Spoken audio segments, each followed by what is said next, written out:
Picture this, it's a Friday evening.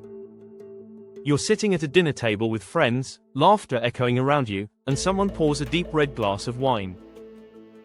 It feels comforting, even a bit like a celebration.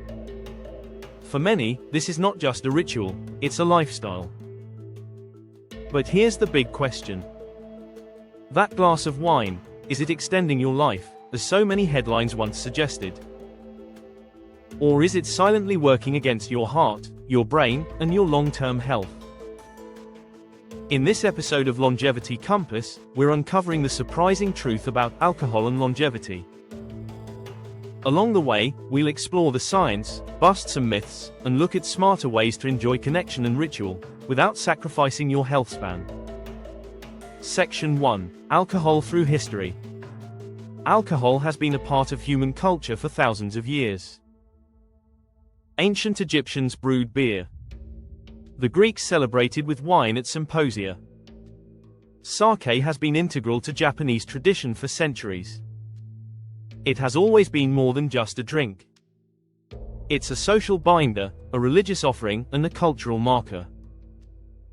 In Mediterranean villages, wine accompanies slow meals with family. In Northern Europe, beer has been a staple food source. In America, cocktails became a symbol of modernity in the 20th century. But history doesn't equal health. The question we must ask is not whether alcohol has a role in tradition, but whether it has a role in extending human life. Section 2. The red wine paradox. One of the most famous stories in health is the so-called French paradox. Despite diets rich in butter, cheese, and meat, the French seem to have lower rates of heart disease compared to Americans. Scientists speculated it was because of wine, specifically, red wine.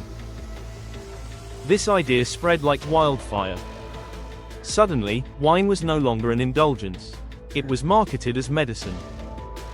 Headlines shouted about resveratrol and polyphenols, compounds in grapes thought to protect the heart. But let's break this down. To get a therapeutic dose of resveratrol, you'd need to drink hundreds of glasses of wine daily. That's not a health hack, that's a disaster.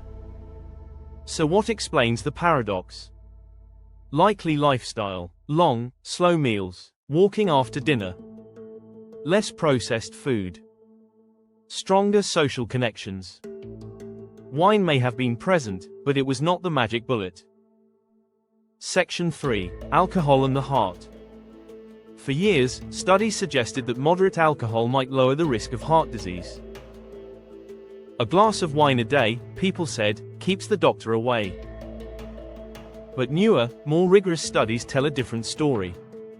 While very light drinking may raise HDL, the good cholesterol, it comes with trade-offs. Alcohol increases blood pressure. It can trigger irregular heart rhythms like atrial fibrillation. And at higher intakes, it raises stroke risk. The dose makes the poison. But here's the truth. What many call moderation is often more than what the body can handle safely over the long term. Section 4. Alcohol and the brain. If you've ever woken up foggy after a night of drinks, you've felt alcohol's effect on the brain. But the long-term impact goes much deeper. Even moderate drinking has been linked to smaller brain volumes compared to abstainers. Sleep quality drops, especially REM sleep, which is critical for memory and emotional balance. Over time, alcohol increases the risk of dementia and accelerates cognitive decline.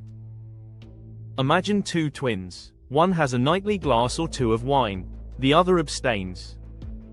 Decades later, research suggests the abstainer may have the sharper brain. Section 5. Alcohol and cancer. This is the part rarely discussed in casual conversation, but it matters. Alcohol is a known carcinogen. Even light to moderate intake raises risk for cancers of the breast, esophagus, and colon. For women, one drink per day increases breast cancer risk by about 10%. That's not fear-mongering, that's data. And the safest level of alcohol for cancer prevention? The answer is actually 0. Section 6. Longevity studies. So what happens when researchers look at lifespan? The conclusion is ultimately that heavy drinking clearly shortens life. Moderate drinking may not provide protection.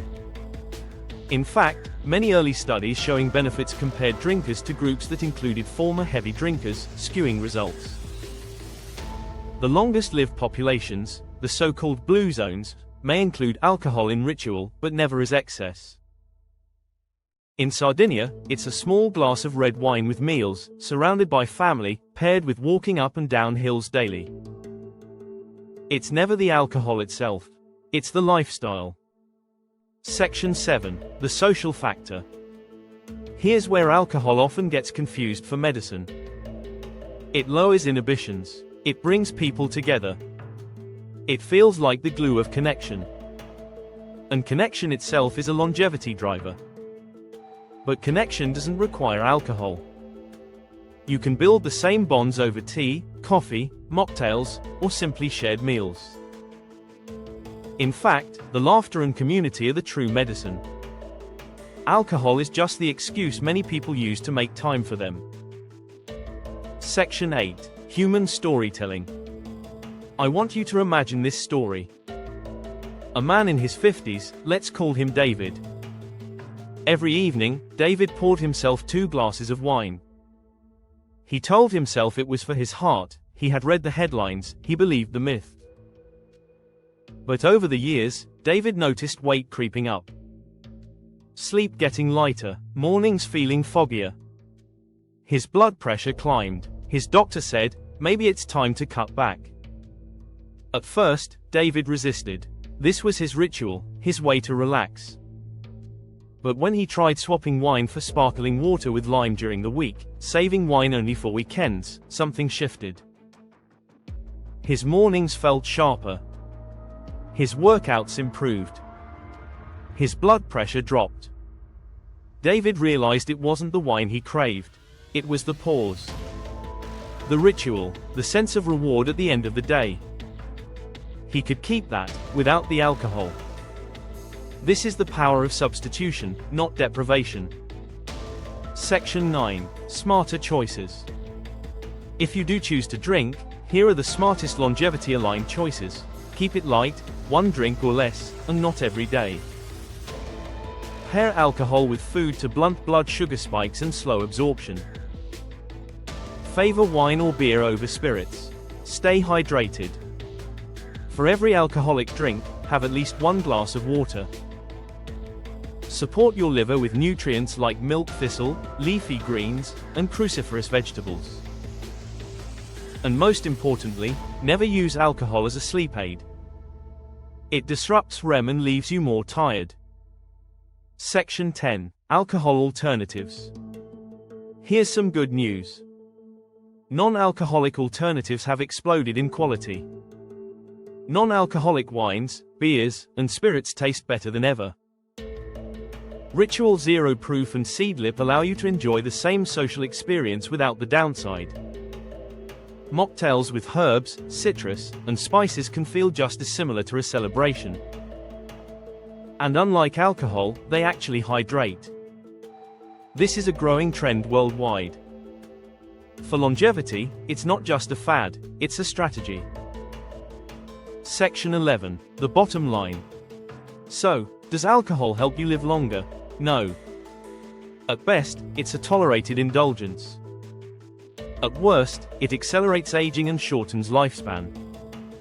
The true drivers of longevity are clear: whole, nutrient-dense foods, regular movement, restful sleep, stress resilience, community and purpose. Alcohol can be part of a social ritual, but it is never the magic ingredient. Longevity isn't about what you give up. It's about what you gain: clearer mornings, sharper focus, and more years to enjoy the people and passions you love. Thank you for watching Longevity Compass. If you found this video valuable, please hit like, subscribe, and share it with someone who could benefit. Check the description for highly rated alcohol alternatives and foundational longevity supplements. You never have to buy anything, but if you're ready to invest in your health span, we've curated options worth considering. To your health, to your strength. and to living longer and better. Thanks for watching. See you in the next video.